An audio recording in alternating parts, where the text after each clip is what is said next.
nice to be here again. Looks like the weather is getting better, although we're not in springtime yet. I'd like to sort of say a huge welcome to everybody that comes regularly to this meeting, but I'd like to especially to offer my my welcome and warm welcome to those who are here for the first time. And it's really to those people that I'm addressing most of my remarks today. What I'm going to do is talk a little bit about the fellowship, and then I'm going to introduce John briefly. So the Bridge Street Fellowship is, that rather old-fashioned word fellowship really means a group of friends. And we're about friendship. That's what we're about. We're about learning about each other, getting to know each other, having fun together, playing golf together, whatever. And we've been doing this for a long time now. We've been doing, some of us have been around since 2007. And life together is a whole lot easier than life alone, I've learned. So an undergoing theme that runs through our meetings and our get-togethers, and we often meet together in person when we can, is what does our faith in God have to do with day-to-day life? Now, there's a lot of people who belong to this group who do have a Christian faith. They come from many different backgrounds. We're a completely non-denominational group. We're not peddling any particular brand of Christianity particularly. We're just people who want to share our faith in God with each other. And there are people here who don't have that faith. But what we find is that through these speakers and these regular meetings, we are on a journey together, and we're learning from life experiences what faith actually means in practical terms, day to day. How does it affect our jobs, our marriages, our friendships, our work, our ethics? Perhaps that's going to be a subject today. We also meet in small groups every other week when we can, and every year we have a weekend away together where we get to know each other and play a lot of golf and have some fun. So that's the background. That's who we are. Now I'd like just to make a brief introduction for John Rusnak, who is with us late in New York, and we thank him for that. John was a Wall Street trader with Allied Irish Banks, and in 2003 his world overturned, and we're going to hear about what happened.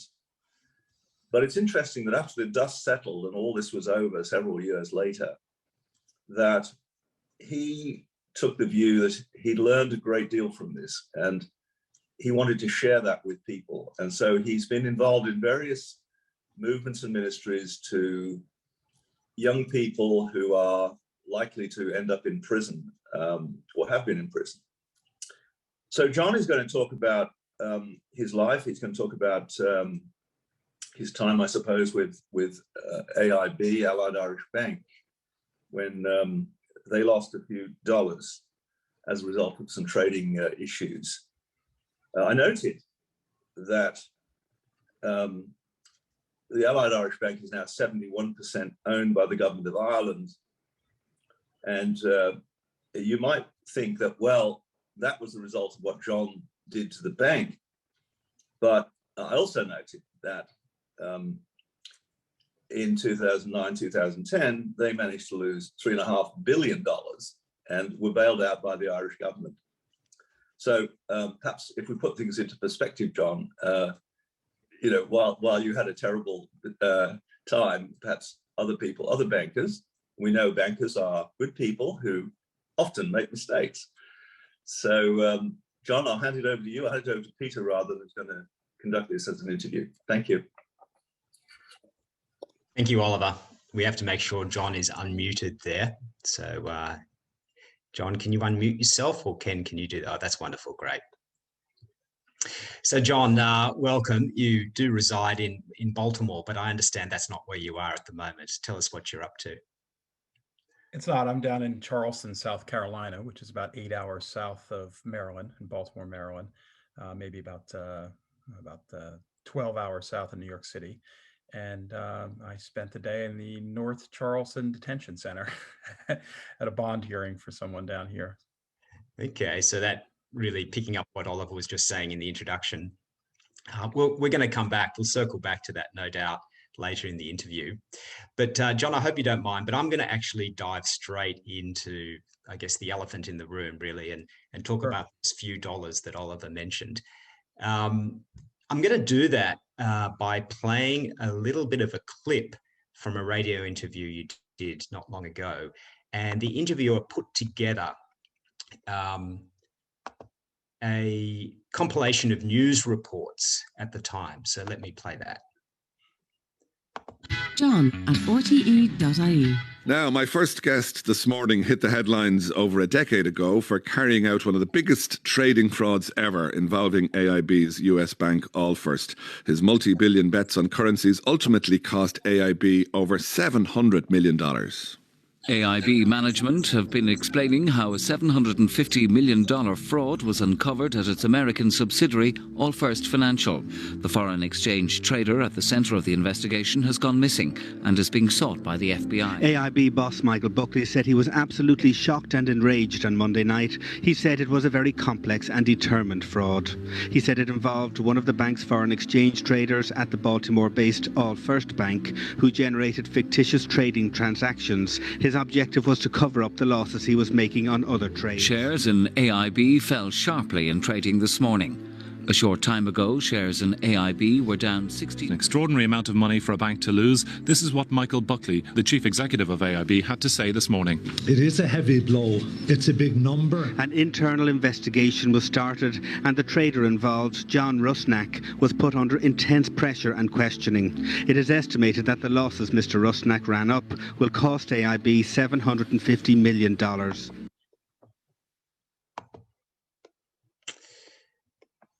John, I liked what the CEO said. It's a big number. Look, that was over 20 years ago, but I guess the question I have first up is, how does that make you feel now, listening to that from what was 20 years ago? Well, I know that I'm forgiven by God and my family and friends, but I still suffer under a lot of condemnation for my past mistakes, and I struggle with a lot of shame and guilt over that. So it doesn't feel great to listen to that. I shared my testimony at a men's group similar to yours about a year and a half ago. And at the end, during the question and answer, someone asked me, well, isn't this cathartic for you to share your testimony? And I barely avoided using a curse word and said, absolutely not. It's not cathartic at all. I don't really want to relive this or stand up in front of a group even tonight and tell you what an ass I was. But I know it's what God calls me to do. It's the story of David in the Bible, or of all the knuckleheads in the Bible who God used, because he uses the weak to humble the proud. So that's why I'm here tonight. So let's go back a little bit before we get into the details of Wall Street. So tell us a little bit about your upbringing, John. I grew up in a Italian immigrant neighborhood with some uncles and family members that were a little bit on the wrong side of the law, so to speak, and just a little bit too comfortable with painting outside the lines, so to speak. I was really never good on the streets, but I was very good at school. God blessed me with great intelligence and book smarts. And I did quite well enough to go to receive a scholarship to a fancy private school. And when I got there, I realized that I didn't fit in. Lots of the guys there at our first hall meeting were wearing very American elite clothing, the rep tie, the blue blazer, the penny loafers, and the gray slacks. Having grew up near Philadelphia, I had on a Philadelphia Flyers jersey and a baseball hat on backwards, and jeans and sneakers. So I quickly knew I was out of place, and this is really where I think all the sin started in my life, is I figured out how to pretend that I fit in. So I went home and bought myself a blue blazer and some penny loafers and put some pennies in them, and got myself a fake rep tie because I didn't have a school to rep. But the next meeting, I sort of looked and then began to speak and act like the people I was around. I suppose that helped me find solace when I was uncomfortable. Mm-hmm. So what was the journey to you ending up then in Wall Street? Well, I was a math major, and they didn't have computer science majors back then, so I was a math major, and I was pretty good with technology. And I I went to work at a bank after school, and in the IT department, and the trading room had just bought a whole bunch of computers, and nobody knew what the heck to do with them. They were sitting in a back room, and they weren't sure what to do with them. I set them all up for the guys and wrote some programs to keep track of the trading, and they quickly said, well, you really shouldn't be in operations. You need to be in trading. And, at first I turned that job down because I thought, well, I like where I am and I like doing this computer stuff. And the head of the trading desk took me aside, took me out to lunch and said, listen, you have no idea how much money we're making. You need to come and do this. So I jumped on that bandwagon and, quickly realized that even though I wasn't terribly sure of myself and I had some feelings lacking self-worth, I realized that trading was a way for me to prove to myself and to others that I was worthy and smart. And it was a short-term solve for me to to say, hey, I could do this well. It makes me smarter than you, and because I make a lot of money, it makes me better than you. Mm-hmm. You can kind of show immediate results from your efforts. Yeah, it's a zero-sum game, and the P&Ls come out every day, so you know where everyone stands. It's a very shallow existence, but I didn't know that at the time, and it seemed quite proper. Looking back on it now, I know what a mess it was. So how would you describe, so we're talking here, what, 80s, early 90s? Is that the period? Yeah. Yeah. How would you describe, sorry, go on. Yeah, no, mid 80s, early 90s, yeah. Yeah. How would you describe yourself and your life situation at that time? You were married perhaps, or? Yeah, I was married quite young, 23, and no one else we knew was married. And it was another area where I really had to hide. My wife is a lovely Christian woman who is just so sweet. And, we went to Bible study sometimes on Wednesday nights and church on Sunday. And then I raged in New York the rest of the time. The early 80s, or I should say in the 80s in Manhattan, working in the financial markets, they pretty much gave you cocaine with your paycheck. So it was very socially accepted to be heavily dependent on drugs. It helped you to stay up and trade, 15, 20 hours a day sometimes. Alcohol was essentially free. And there were just so many. The trading culture back then, it's different now because it's all mathematicians and models. But then it was more like a fraternity. We hired a lot of young guys on sports teams and had a sports mentality, put them into deep competition and said, go out and kill each other to make more money. It was a crazy time, Wall Street. I'm thankful that things have changed, although I think there's still a lot of issues and problems with the financial markets. I think the trading segment has evolved. Mm-hmm. So do you think that really shaped and affected your personality at the time? How would have you described yourself if you think back then? One thing I always try to be really careful about is I might say some things about the banking environment, I may say some things about the trading environment, but the sin of this was mine, and I'm not blaming the environment at all. Like I totally accept responsibility for the mistakes I made. But to describe myself, I was very underconfident on the inside and extremely overconfident on the outside. There's a book that the Enron guys wrote called The Smartest Guy in the Room. And I've said this many times, like I always thought I was the smartest guy in the room, even when there was obvious evidence to the contrary. So I was angry. I was a bit of a bully. And I always thought I was right. The worst part of acting like you're always right is when you actually think you are. It's a very discouraging place to be.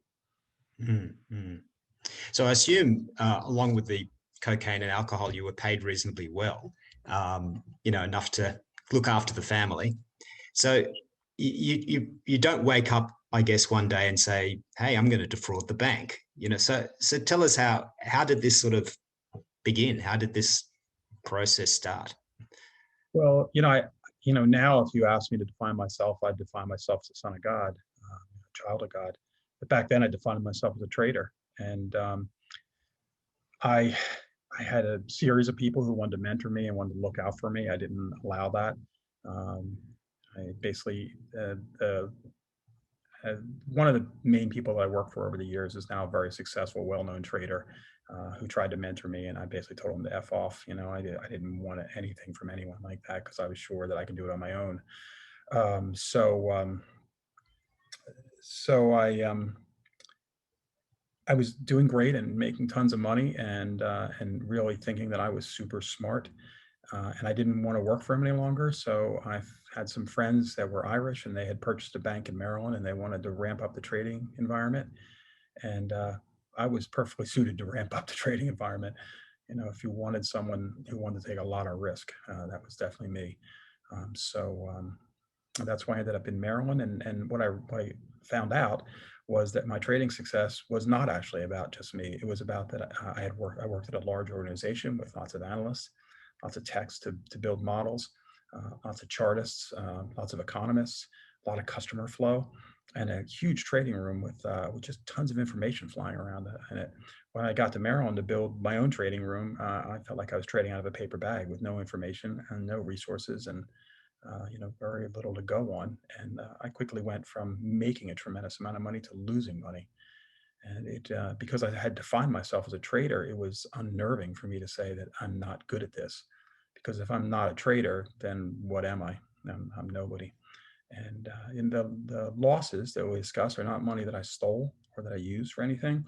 They were simply money put into the market and burned up in just terrible trading decisions. And I ultimately became like the drunken guy you might see at the casino who bets $50 on red, loses and then bets 100, and then loses again and bets 500. Except I was doing that with millions of dollars instead of 50, 100, or $1,000. So presumably, initially, some of these losses were quite visible, but then how did it evolve that? The news report spoke of fictitious trades. So what started to happen? Well, it became a money sourcing issue. You know, like when you lose $750 million, you've got to fill that hole in your balance sheet, don't you? So I had to find people that would cooperate with me, and sometimes I had to coerce them to cooperate with me in order to find discrete ways to lend me money, like that I would sell them super deep in the money options that really made no sense at all, except they would generate $100 million in cash to fill our balance sheet, or 200 million, or whatever I needed to trade for that week. Yeah, I just started to create ways, and when I started to lose money, I hired more people and ramped up the trading and tried to increase our bets in order to make it back. And my joke is that if the markets had gone the way I wanted them to go, I would probably be an unrepentant CEO of that bank because the bets were massive. Mm-hmm. So how did you find yourself sleeping at night?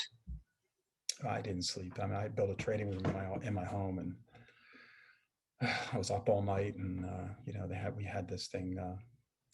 I don't know if they still use it in the markets, but they call it the EBS, the electronic brokerage system. I had screens and trading environments and phones and contacts, and I stayed up a lot, and a lot of that was fueled by the drugs. Almost all the time. And those last months, I think you've described yourself as being pretty much out of control. Definitely, yeah. Yeah. So what led to this kind of all being uncovered? So Allied Irish was going to sell the Maryland bank to M&T Bank. There was a pretty thorough due diligence team that came in from M&T to inspect the books, so to speak. And a lot of people started to panic because they realized we weren't going to be able to get away with this. And there was no way to transfer the stuff to Allied Irish's books because we were regulated in the US and the trades had to stay here. And they probably had to be closed out. So it became pretty evident that it was not going to be resolved, that they were going to find out. So that's actually when I resigned and turned myself into the FBI. Right. So that's okay. So that's how it happened. And was that kind of a relief in some way that you did that step? It was a huge relief. Yeah. I mean, the absolute worst thing in life is carrying a secret. Especially when not very many people know about it and you have to hide it. I have to look one way to my wife and my children and actually feel some totally different way. was anguishing. It was very unhealthy for me. And although having that truth exposed on the front page of the Wall Street Journal and the New York Times and the London Times was humiliating, I felt just a gush of relief. Now all the worst things that could be said about me were said about me, and there were still some people that loved me, including God. Mm-hmm. So was this the first your wife found out? It was, yeah. Right. Was, if you listen to that Irish Public Radio article, I think that I might have shared on there, that she was under the impression that I hated her and wanted to be divorced, because I just could not handle the incongruity of who I actually was and who she thought I was. So I had really tried very hard to push her and anyone away who might figure it out or get inside my head. So she was. I'm not saying she wasn't angry. She was very, very angry, but she was at least relieved that the problem was not her; it was me. Mm. And I assume one of the most heartbreaking moments would have been trying to explain all this to your kids. Yeah, actually, I definitely credit my Lord and Savior Jesus Christ for creating a hedge of protection around my children. I mean, I do joke around with them and say that despite everything that happened, they're almost totally normal now. So, yeah, at the time they were what, about 7 or 8 years old? Yeah, they were. Yeah. So how did they process this? I don't think they understood it. There were, and the media was absolutely everywhere. And I had a big house on a hill, and they were all over the grounds. And, we drive the kids to private school, and they'd be trying to take pictures. And everyone at the school hated me, but they loved my wife. So they created a car block. So and they got out the families got out of the cars every day when they dropped the kids off, so the reporters couldn't get any pictures of them. I don't think they really knew I don't think they fully understood what was happening until I had to leave. And I think you've described Baltimore as being quite a closed town in some respects, a very close-knit community. So they would have felt the social repercussions. Yeah, we call it Smaltimore instead of Baltimore. Everyone seems to know each other, and the biggest game you play when you're at a cocktail party, which I hate being a cocktail party now, obviously, but when you're there, it's like, well, who do we know in common, and where did I go to high school, and what private school did I go to, and what country club do I play golf at, and all that kind of stuff. It's a very secular and somewhat condemning, socially condemning structure. Mm. So effectively, as you've said, you were leading a double life. Then you end up being incarcerated. How did prison change you? Yeah, I say it's my journey from humiliation to humility. It was incredibly humiliating to be socially condemned and outed in the newspapers, and to go into jail where you have no freedom, and they tell you when to get up and when to go to sleep and when to eat and all that kind of stuff. But I just felt these urgings. God, like to really humble myself. Humiliation is what you allow other people to do to you very negatively, but humility is properly placing yourself and knowing that you're not nearly as important as you think you are. And that humility carried me through my time in jail. Mm-hmm. So one of the themes that the fellowship often touches on, really over the last 10, 15 years, is the disparity between the persona that we try to project as men and kind of the real person we are. Is that something which you had to try to reconcile? Sure. I mean, I find myself still doing it because we're still sinners. We're still imperfect. I can walk around like a terrific church guy nowadays, but I'm still fraught with a lot of the same thoughts. So I try to have integrity, which I think people don't always understand what that means. My understanding of integrity is being the same person in all situations. So I want to say the same things about myself tonight as I might say at a cocktail party at a country club, or I might say to a boy who's in jail that I'm working with, or I might say to a totally secular environment. Mm-hmm. So your wife stuck by you. That must have had a huge impact on you and the family, and indeed on others. Can you share a bit more about that? Yeah, I mean, she was quite upset with me, but she understood. If I can give just one piece of unsolicited advice, is to marry a good Christian girl, because she knew that God hated divorce. So despite the fact that a lot of her friends were telling her to leave me and take all the money before the government seizes it, she decided not to do that. She decided to trust in the Lord and stay with me, and that had a ripple effect, not just on her and I, but on my kids. And it's like that Genesis 50:20 verse I think we were discussing, Peter. What I meant for evil, God actually used for good to save many people alive. Linda's decision had a ripple effect, was used for good in order to save our kids and to set an example. My wife often speaks to women whose husbands may have done something wrong, whether it's cheating or something illegal that ends up in jail, or just husbands who have done things that are really wrong. And she'll say, well, this is what my husband did, and here was the byproduct of me offering grace and mercy instead of anger and violence. Very powerful example. Yeah. So you're in a different line of work now, no longer banking, a different type of laundering, we might say. Tell us about the work you're doing now. Well, I can't get a real job at a bank anymore. Although I don't know if you saw the Amazon earnings that came out. I did have a little stock position earlier today. They're really ugly earnings. So I do play around with retirement money a little bit, but I've had a series of small businesses. When I first came home, I started to work with a gentleman who owned 175 Wendy's on the East Coast, and I helped modernize his operations and increase the profitability and the fall through rates and things. And then he helped me with an investment to start a bunch of dry cleaners. There's a brand here called Zips Dry Cleaners, which is a not in by 9, out by $5, $1.99 discount dry cleaner. So it's a very profitable business, but an absolutely miserable business. It's hot as heck in those dry cleaners. In the middle of winter, it's still 105 in there. And then I moved on to a series of small restaurants, which have just recently closed because of some of the problems in Baltimore, COVID and racial animus. And now I'm involved in a small home remodeling construction business that's really taking off in America. So I have done a lot of things. I mean, my passion is for ministry, and the thing I enjoy most is I run an organization called Uncuffed Ministries that works with juveniles who are caught up in the adult legal system. And the Uncuffed name, people misunderstand that. They think that I'm running a ministry that thinks that all the jail walls should be knocked down and everyone should be released. It's not that. It's Paul says in 2 Timothy 2, he says, for I suffered hard.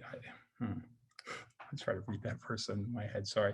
I suffered even to imprisonment as a criminal, suffered hardship even to imprisonment as a criminal, but the word was not imprisoned. And then we say that the word is uncuffed.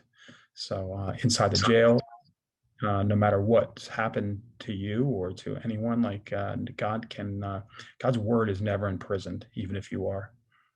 And that's my passion. But of course, you can't make any money to keep the light bills on in prison ministry. So I have these small businesses in order to try to earn a little bit of extra cash.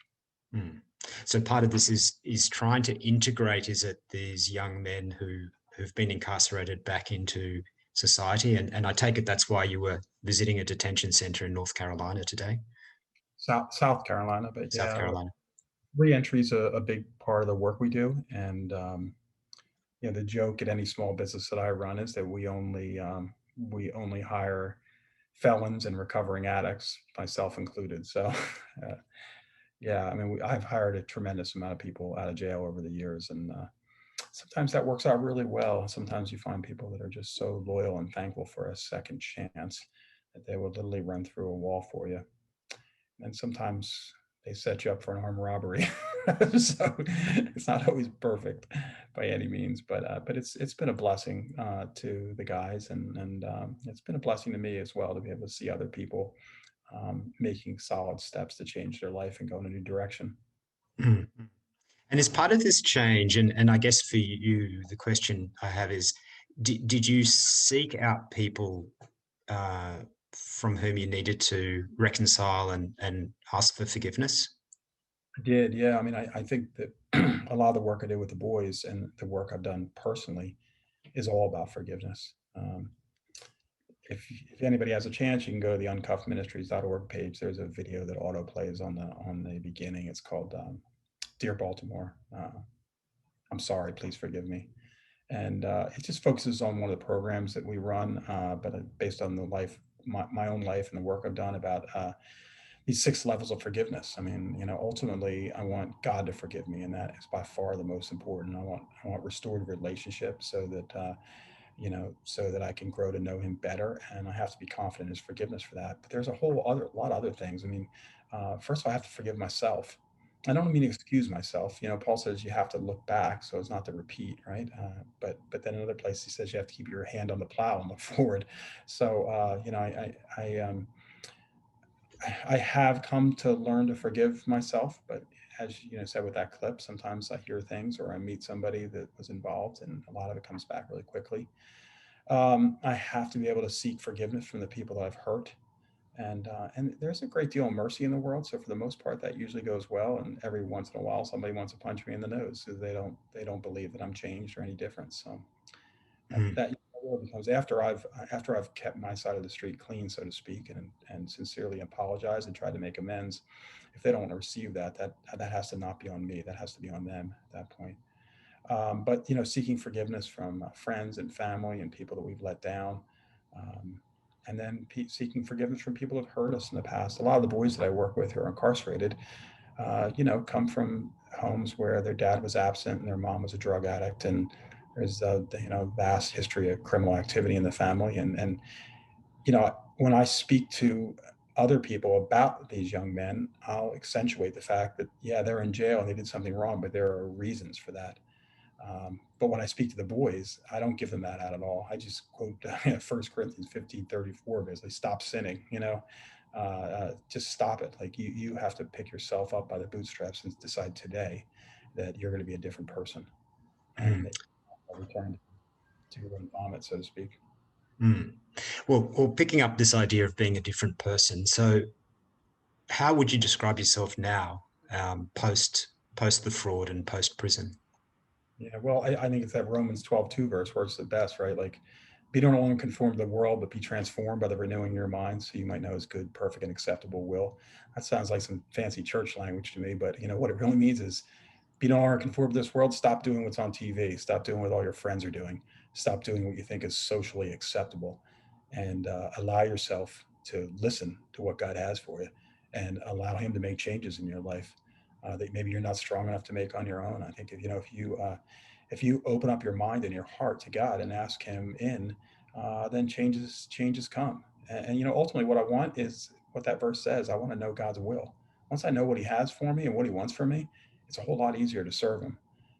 But the first part's the biggest part. You got to stop doing what the secular world tells you. The secular world today is a disaster. I mean, and I don't think we should expect it to get any better. I mean, I think we're charging towards end times, probably. I don't know. I'm not like one of these people that predicts the date or anything, but we know that in this world we'll have trouble, but we can take heart because God's overcome the world. You speak also, John, of the importance of having accountability and men around you. I mean, you're providing that to the young men you're helping, but has that been a big factor for you? It has, yeah. It's in a couple different ways.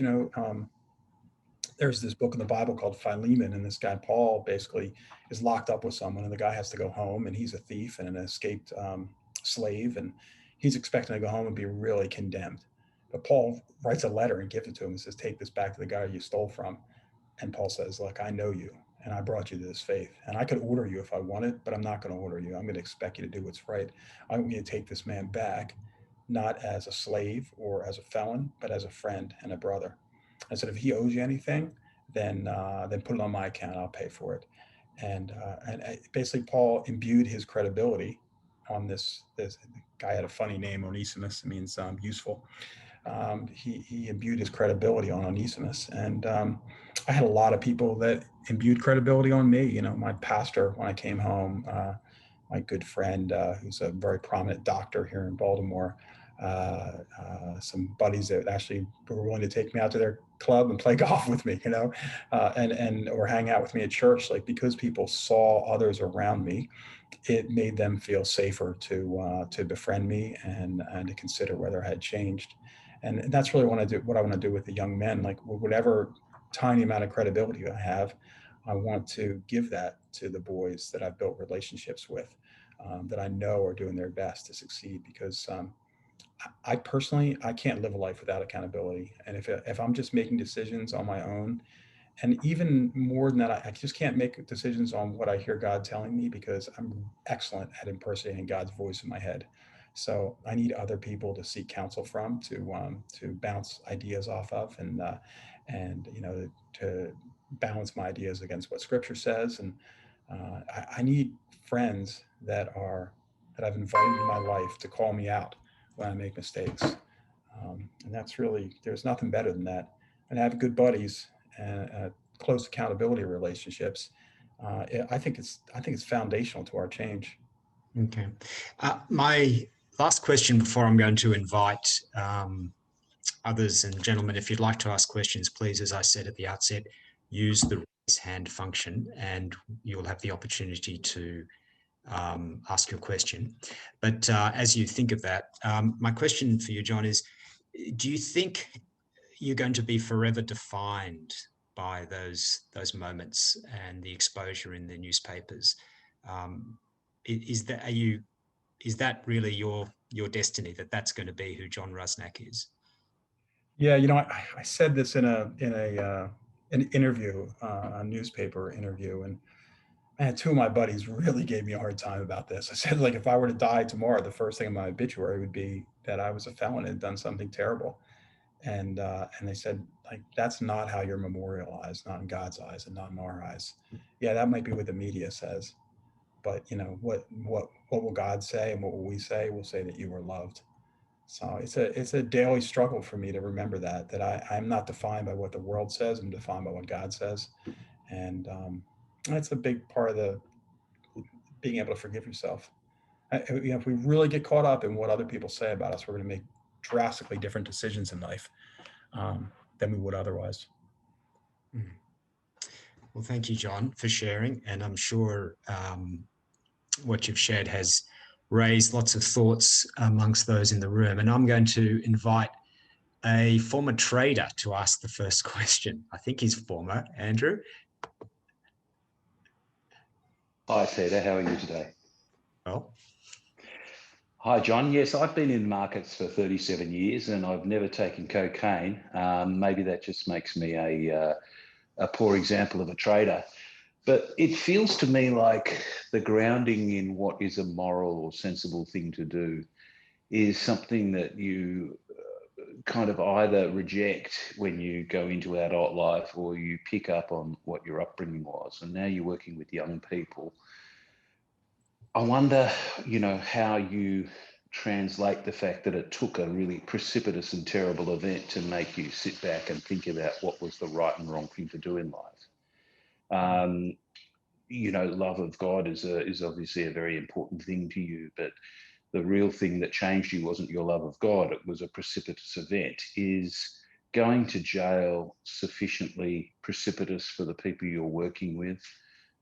How do we get to the point where the idea of peer group pressure, which is obviously what affected you, can be diluted for people who are, on a path to jail well before the precipitous event occurs?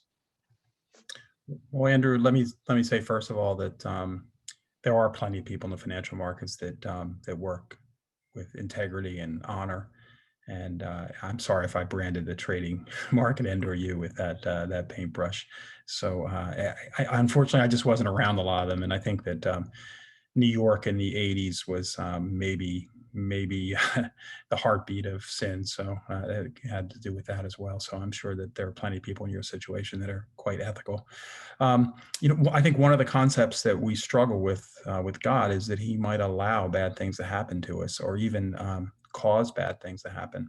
It's a very delicate subject that a lot of people don't want to talk to. I was just reading Psalm 78 the other day, like around the 30s, and about God just decimating the Jews in order to draw them back. In my estimation, going to jail was a consequence of my own sin, and even though God loved and forgave me, He didn't remove that consequence, but He used that confidence to change me. Sorry, that consequence. He used that consequence to change my heart, and I think for many guys, going to jail once is not enough. I think if I had received a slap on the wrist, a 6-month sentence or something, that I probably would not have come fully to redemption and repentance, because I got crushed and they took everything from me, and including my reputation and my freedom. For me, it was enough. For me, it was enough to say that this is it. I need to find out not just who I am, but whose I am. And I did come to realize that I was a child of God and not somebody defined by my business success. Stuart.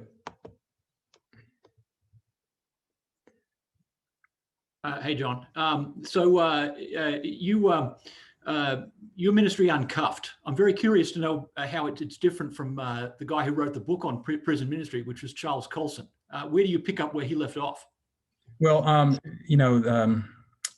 Prison Fellowship is a tremendous place, and really what they do, more than actually go inside, is they give credibility to volunteers. While I was in the federal prison system, the jails don't want to let people in. For security reasons, it's better if no one ever comes in to visit and no one presents any services. So Prison Fellowship has and had a very strong political arm that gave them credibility inside the jail system, and the ability to say, hey, this guy's not letting anybody in. So they would certify people and then help them be able to come in and see people like me. For a lot of prison ministries, they're very transactional. You go in and hand somebody a Bible and get them to say the sinner's prayer and check them off your list. What Uncuffed has done, and like sort of the next step of prison ministry, is turned from transactional ministry to relational ministry.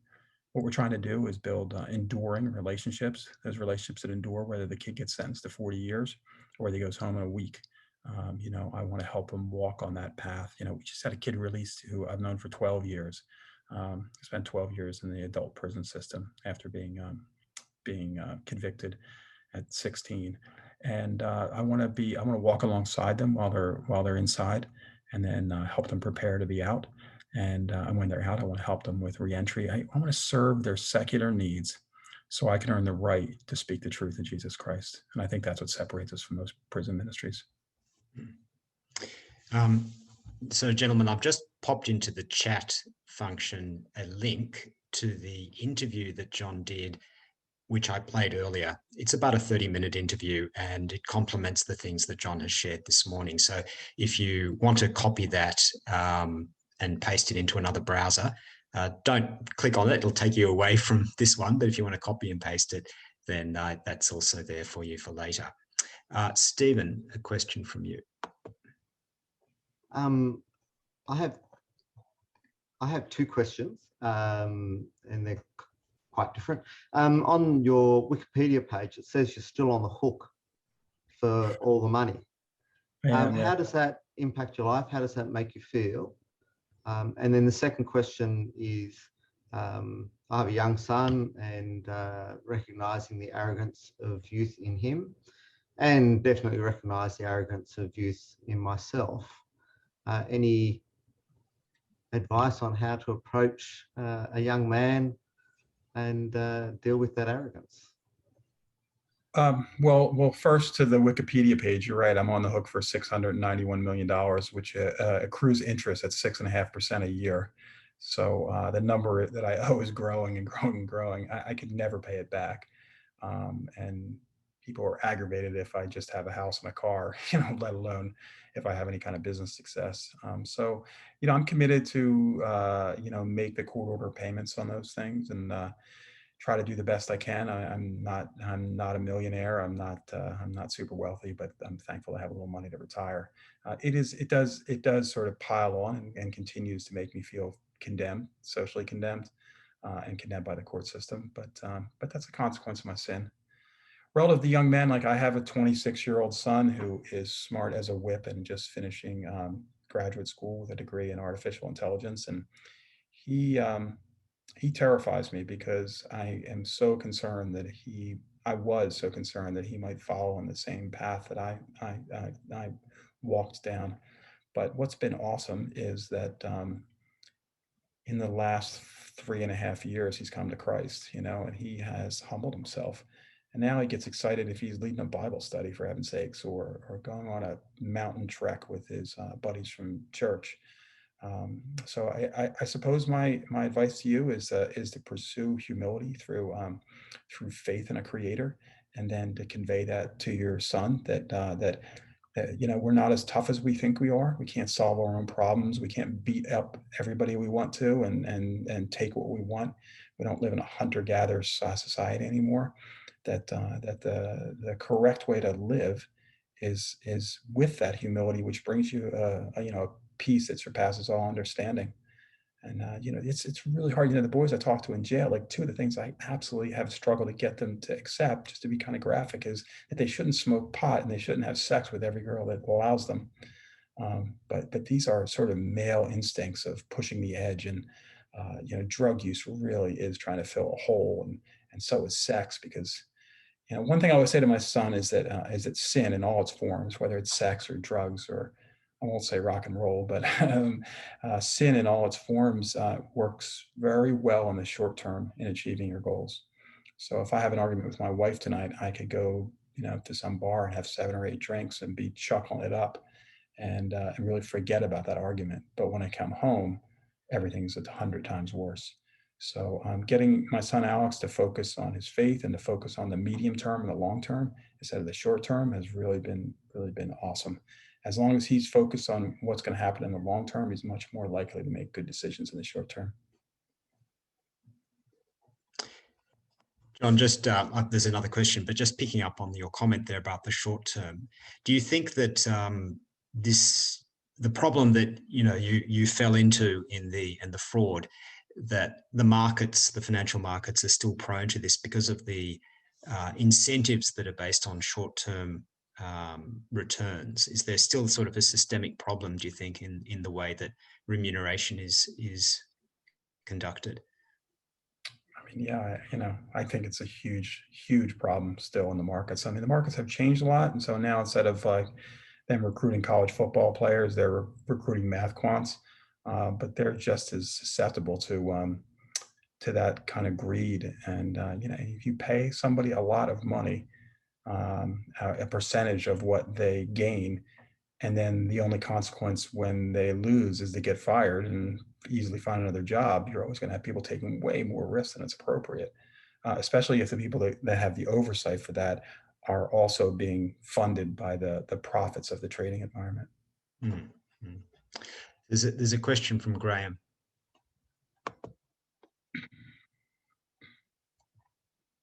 Yeah, hi, John.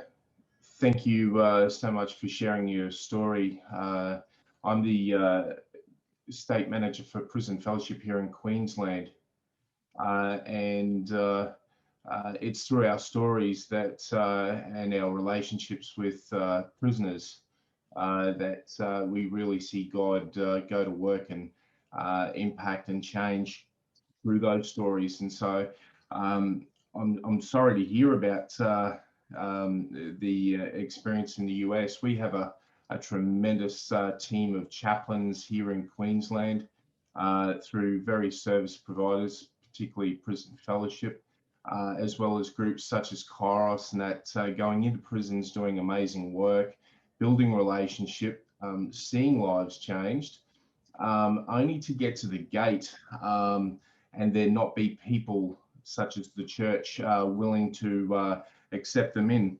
What's your experience in the US there around the church embracing prisoners in their communities?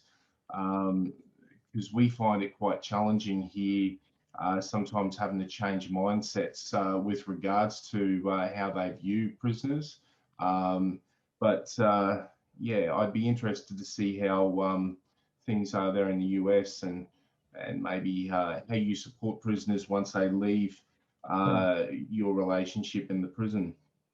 Yeah, well, I should say first that my remarks about transactional ministry were directed at prison ministries all across the United States without any specificity to your ministry. So please don't misunderstand that. I know that you guys are doing great work.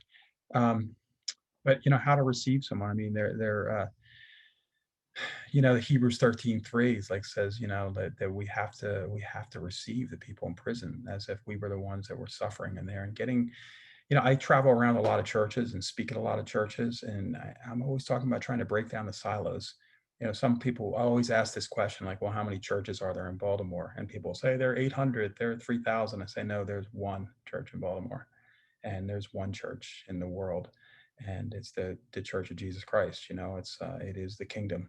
So trying to get people to break down silos in their churches. We go to a lot of churches and they'll say that we already have a prison ministry. I'm like, well, where are you serving? Like, well, we're in our discernment stage, which means you've got a committee that meets once a week and you don't actually go in and do anything.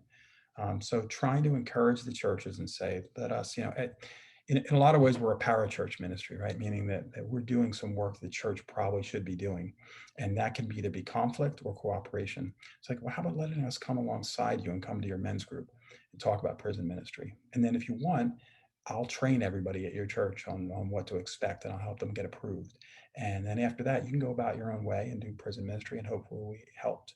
And that almost always produces an enduring relationship with the church, and then the church with kids. Baltimore is someplace that's very violent, and there have been a lot of consequences to youth violence. So it does seem like that mess has prompted more people to be accepting. The spin I always put on it for business guys like you guys is like, hey, you could hire, if you've got a retail outlet or a restaurant or something, you could hire some kid whose mom drops them off in their Porsche Cayenne. But if that kid has soccer practice, it's not coming to work. But you hire a kid out of jail, the vast majority of the time, they're so thankful. They're going to be the first ones there, the last to leave, and the hardest worker. I try to say that it's a profitable endeavor to hire somebody out of jail. And isn't it great when we can find things where we're actually doing what God wants us to do, and we also find some business success in that too. So I'd say that my recommendation for creating reentry opportunities, whether it's schools, churches, or jobs, is to break down silos and present a sort of a win-win scenario. Thank you. A question from John. Hello, John. Thank you for your talk. You talked about avoiding things where it was just socially acceptable. You talked about the violence and the racial problems in Baltimore. What's your view on organizations like Black Lives Matter, which seem to want to tear down any kind of established order? Are they useful, or are they very damaging to the to achieving a more just society? I mean, I have some very strong feelings on that.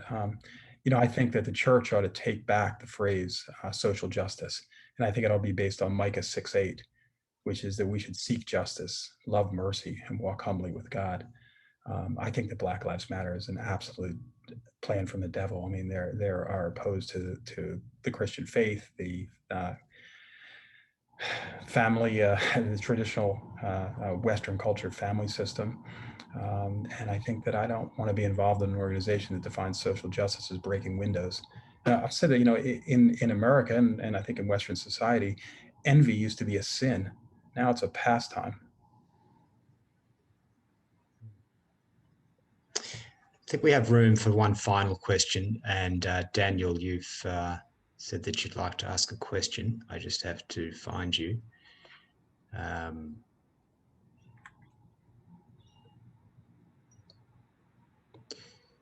Yeah, thanks very much, Peter. John, just wondering if you could shed light on how your prayer life has changed against the backdrop of your relationship with Christ. Yeah. I mean, let me tell you, when you're locked up in jail and you have nothing and you're in a cell, you have lots of time to expand your prayer life.